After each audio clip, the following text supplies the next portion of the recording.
8.000 родители со петиција до владата бараат да бидат вклучени во преговорите на надлежните институции за предстојната учебна година. Велат Министерството за образование и наука мора да обезбеди право на избор. Оти не секој родител е согласен во услови на пандемија детето да му посетува настава. Петицијата која ја испратија до редакцијата на Алфа наскоро ќе биде доставена и во надлежното министерство. Да се овозможи онлайн настава за родителите кои од здравствени или лични причини ќе изберат оваа опција, а со тоа ќе се редуцира бројот на деца физички присутни на час. Да се овозможи физичко присуство на настава за децата кои истата ја преферираат, но таа да не биде сведена на само 2 часа, што е тотално непродуктивно.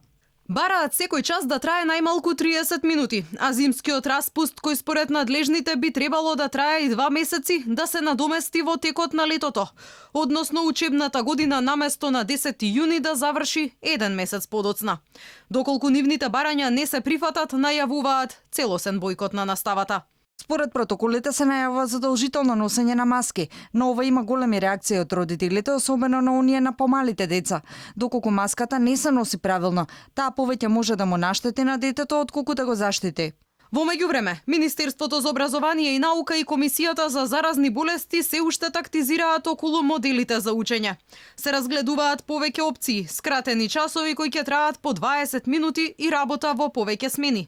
Ротација на групи, односно една недела во училишна клупа, а една недела учење од дома.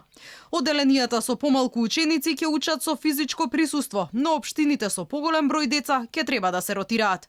Работните групи на Министерството и Комисијата следен состанок ќе имаат в среда, а најдоцна на 10 август ќе мора да бидат познати и протоколите за стартот на новата учебна година.